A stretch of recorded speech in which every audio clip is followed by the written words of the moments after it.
I am Americo Hinojosa, and I will be talking about deep learning for exoplanet discovery. So, first of all, we know that exoplanets are planets beyond our solar system. And the history of exoplanet observation is very recent. Everything started in 1984 when the first observation of planetary disk took place from Las Campanas Observatory in Chile. Basically, that was the first thing related to exoplanet observation, and it was very recent. So, after that, in 1992, we have that there was the discovery of two rocky planets took place. They were orbiting this pulsar in the constellation of Virgo, and a year later, another planet was found orbiting a binary system, which was formed by a pulsar and a white dwarf. So we can see how basically the discoveries were happening, like very few discoveries in a long time were happening. So in 1999, in 1995 we have the first exoplanet around a main sequence star that was found. Then in 1999, the first transiting of an exoplanet was observed. So basically that an exoplanet was passing in front of the star. And because of that, we were able to see that the atmosphere of such exoplanet was composed by oxygen, nitrogen, and carbon, and that it was being stripped off because of it was passing close to the star. In 1999, the first multiplanetary system was discovered. It was around Option and Andromeda in Pegasus. And then in 2001, we have that the first exoplanet in a habitable zone around the star was found, also from La Silla Observatory in Chile. So basically, you can see that the discoveries of exoplanets were happening in a very slow rate. So then the Kepler Space Telescope came to the took place, or it was launched, and basically it changed everything. So Kepler Space Telescope was launched in March 6 in 2009. It was originally planned to last a year, and it ended lasting 9.6 years, so it was a long time.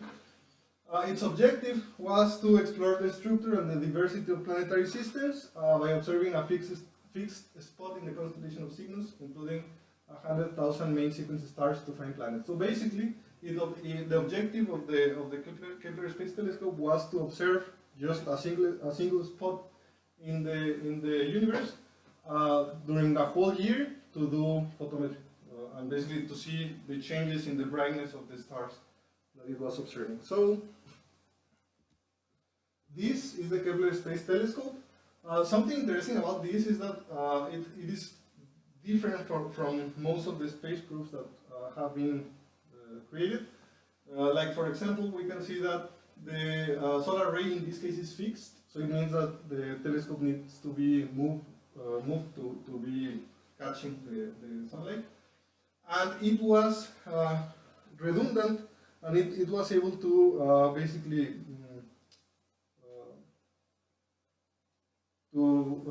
keep working even if it has one fail. So basically it was one fail resistant, we can say. So here we have some of the components, and something very important is the reaction wheel assembly. So it had 4 reaction wheel assemblies, and basically those were the ones in charge of keeping the telescope pointing to that specific spot close to or in the constellation of Cygnus.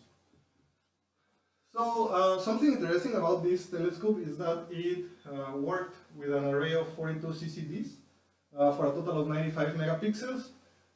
The data from the telescope was downloaded to the Earth in a monthly basis, like every month, with a bandwidth of 2.88 megabits per second. So basically, I was doing the calculation, and they were taking like 5 hours per month just to get the data from it. The field of view was 115.6 square degrees, and the telescope found exoplanets by watching for stars dimming as the planets passed in front of them. So basically, it was searching for transiting of exoplanets in the stars. So this is the CCD. You can see the 42 CCDs array here. We have 4 CCDs to guide the telescope, and they are placed in a curved surface to correct for. So this is how the field of view, or basically this is the spot that it was observing, and this is how the field of view is compared to that area. So we can see that it was observing like a huge portion. So here we have the location of the Kepler planet candidates according to their size. So basically, it was observing constantly those. Since it was observing that same area all the time, it was observing those candidates all the time, and it was getting information from there. So here is some numbers from this mission. So the Kepler telescope was 9.6 years in space. It completed 2 missions. I will talk about the 2 missions in a few slides. It observed more than 500,000 stars. By this date, by October 24, 2018, there were 2,600 planets confirmed. You can see the number of commands that were executed, the amount of data that was collected. So it was a lot of data. And then, so the first mission of Kepler was named just Kepler. And then we have the second mission, which was named K2. So K2 started because of a terrible thing that happened there. So basically, what happened is that the telescope, 2 of the reaction wheels stopped working on May 2013. So at the beginning, it was only 1, and it was able to still like work and point to the same position of the sky.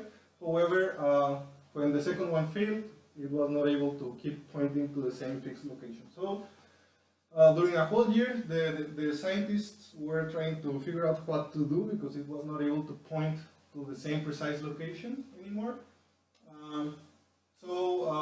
There's where K2 took place. So it was developed after that failure. It became fully operational in May 2014, and it was composed by campaigns with a duration of 80 days. And the reason why it is 80 days is because every 83 days they have to rotate the telescope to avoid having the sunlight getting to the sensors and damaging them. So what was happening here is that instead of having the telescope pointing to a fixed location, it was just following the ecliptic, and then basically what happened is that it was observing to several different places, right? Several different objects. So this is an image in which they explain how K2 works. Basically, here they explain that every 83 days they have to rotate the telescope to avoid having the sunlight hitting the sensors, and that's why it was not able to keep pointing to the sun. So the good part is that K2 mission was community driven.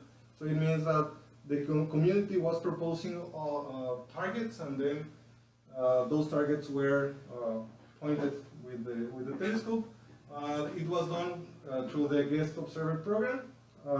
It was good because it added a lot of different stars to be observed. So the stars with from different areas of the universe, stars with like different environments, different bird conditions, and things like that.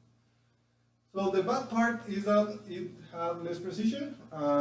The less precision because it was not able to point precisely to a certain area, and there was an increased systematic noise because the telescope was moving. And the ugly part is that the discovery rate dropped. So here we can see how the discovery rate dropped. So here this column represents all the exoplanets. So this column from here represents the planets which were the exoplanets which were confirmed with light curves from Kepler. So the difference between this one and this one is 7. This column from here is all the exoplanets confirmed by Kepler, or discovered by Kepler. So basically, there were 7 exoplanets which were confirmed to be there with light curves from Kepler, but they were discovered by some other telescopes. And then this amount, which is almost 2,500 of confirmed planets discovered by Kepler.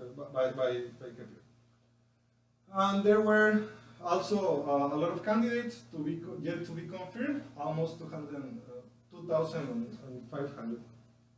And then, so this is the first mission, Kepler. And then here we have the ones for K2. So we can see that for K2, if we compare the numbers, is a very small amount. Right?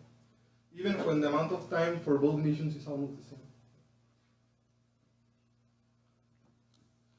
So here's where machine learning comes to the rescue, and let's see why. So a group of researchers from UT Austin, which is Dattilo was the lead of that group, and some of the members, they realized that if they could systematically remove the noise from the data, they could still find exoplanet signatures in such data. So to accomplish this, they developed AstroNet K2. So let's see what is this.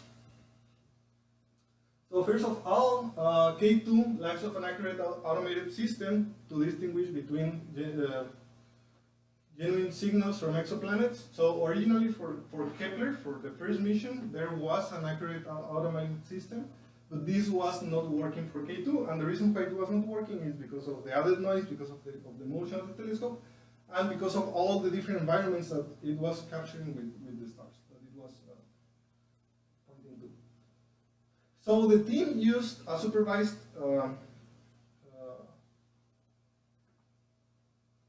convolutional neural network architecture originally used for Kepler, but they modified this to enhance the network's ability to classify signals in the K2 dataset, which is qualitatively different from the original one. So the paper from them is organized in 6 sections. So the first one is introduction, in which basically they give a short explanation on what happened with Kepler, with the Kepler telescope, and that basically in K2 the data has a lot of noise. Then in the second section is where they talk about the training set. They explain how they created the training set. In the third one, they talk about the neural network model. Basically, here is where they explain which modifications they did to the original one. Then in the section number 4, we have the evaluation of the neural network performance.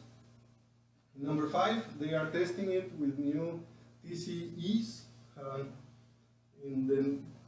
In the last part is just the discussion with all the results. So the first one, the training set.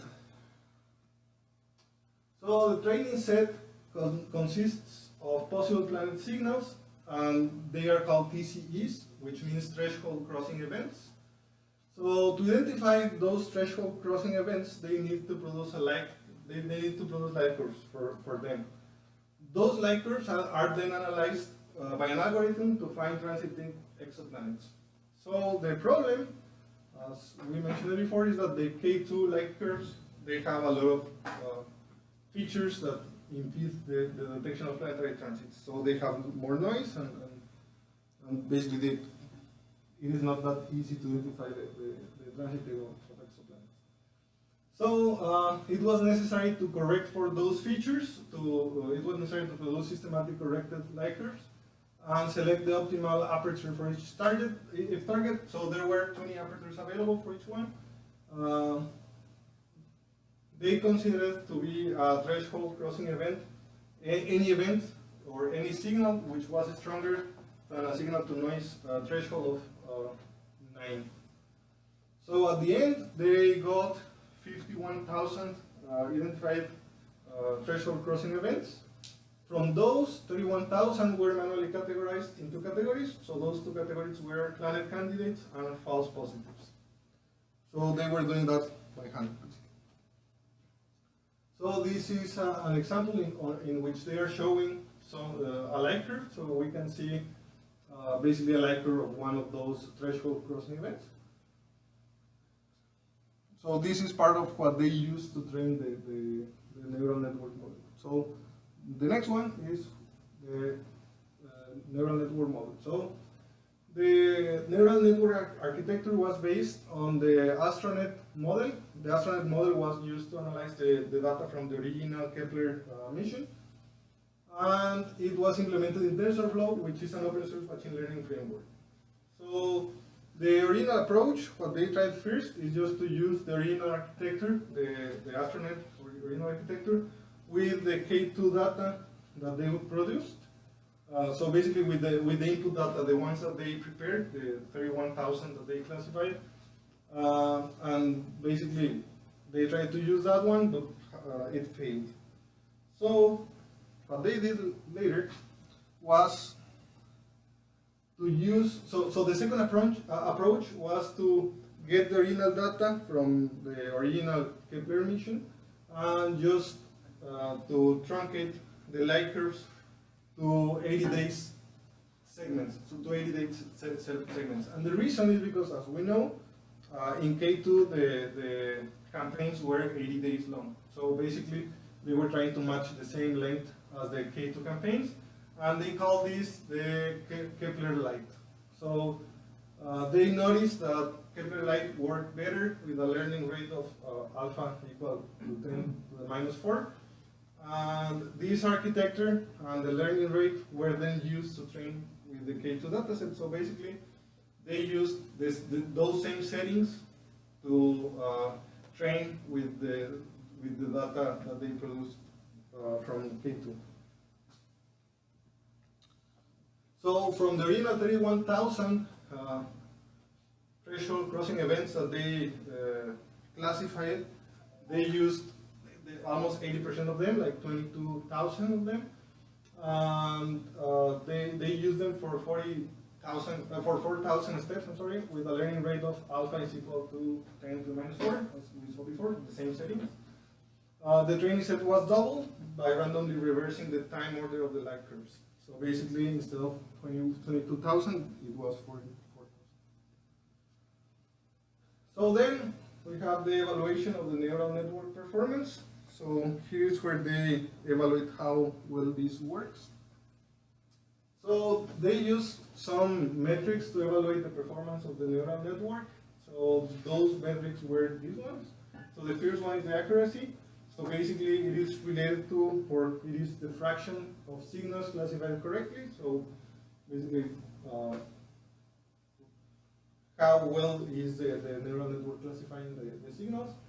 The precision or reliability, which is the fraction of all candidates that were true positive. The recall or completeness, which is the fraction of total candidates that the model classified as candidates. The false positive rate, the fraction of false positives classified as candidates. And then we have this, which is the AUC, and it is the probability that a randomly selected planet candidate achieves a higher prediction value than a randomly selected false positive. So, by using those metrics, they are evaluating the neural network that they use. So this is a precision versus completeness graph. So basically, this is telling us that the precision of the neural network, how it changes with regarding to the completeness. So we know that the completeness is basically the fraction is related to the fraction of candidates that were evaluated. So basically, if we want to detect all of them, it means that the precision is going to be very low. So basically, here they can find like a point in which they can complete most of the candidates that they have with the higher precision possible. So we have different colors. The orange one means a signal-to-noise ratio of smaller than 16. The purple one is between 16 and 24.5. The pink one is signal-to-noise ratio more higher than 24.5, and the black one represents all of the threshold crossing events.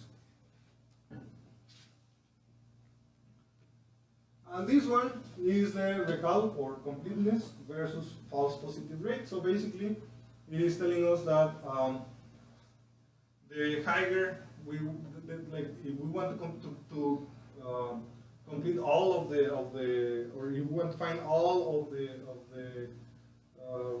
like planned candidates, we will achieve a higher false positive rate. So at the end,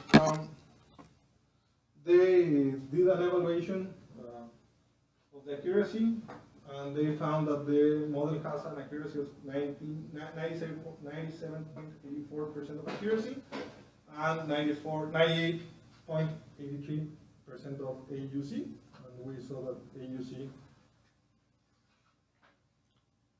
was this, the probability that a randomly selected planet is evaluated like is given a higher score than a randomly selected false. So the next one. So then, after they did all the training on the neural network, they tested it on new threshold crossing events. So basically, they were taking data which was not classified yet to like, use the neural network with that. So the model was run on a new set of threshold crossing events from K2. They have a total of 22,000 threshold crossing events. 826 of them were ranked above 1%. So it means that basically this is the score that the neural network is giving to those candidates as like possible planets. Planets. So from those 826, 229 of those were from campaign number 12. They mentioned that this is likely because Mars was passing through the field of view of the telescope. So basically, the signal was increasing by like 150 times because of Mars there. And what they thought is that probably some transit of exoplanets were like hiding there in that signal. So two of those 229 signals were selected, and the reason why they selected them was due to the high prediction value. So the high prediction value is basically this percentage. So they were selected to their high prediction value and the bright apparent magnitude. So they were this one, EPIC 2461 51 543, and EPIC 2460 78 672.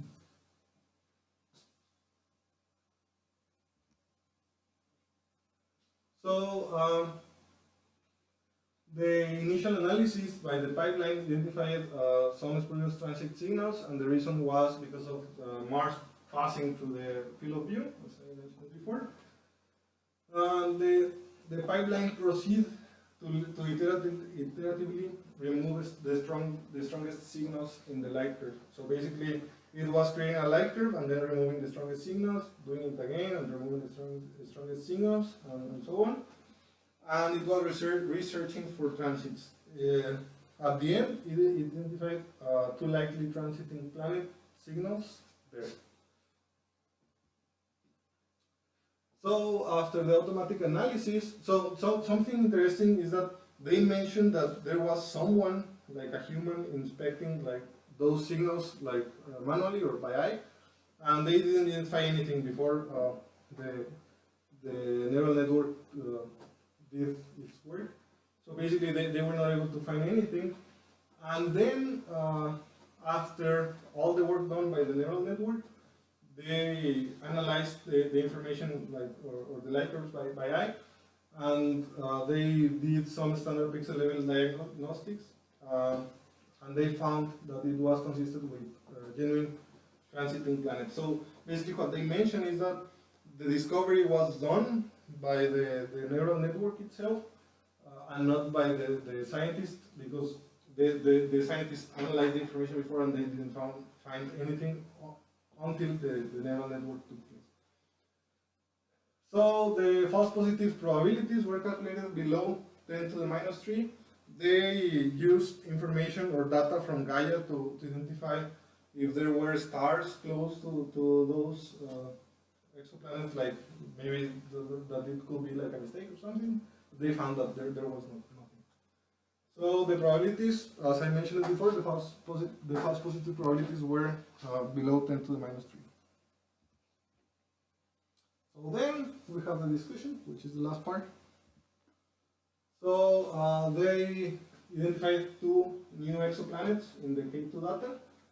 They both are considered to be super Earth planets. They are orbiting G-dwarf stars. The first one, this one, EPIC 2461 5154 3b, has a radius of 2.45 times the radius of the Earth, and it has an orbital period of 13.1 days. So they mentioned that even when it is rotating like very close to its star, basically the star is not like consuming it yet, or like burning it. So then the next one, EPIC 24 60 78 6 72, has a radius of 1.66 times the radius of the Earth, with an orbital period of 2.5 days. So in this case, they mentioned that this one is actually like very hot because it's very close to the star. And here we have the light curves that they created with the information. And here is where they are mentioning the period.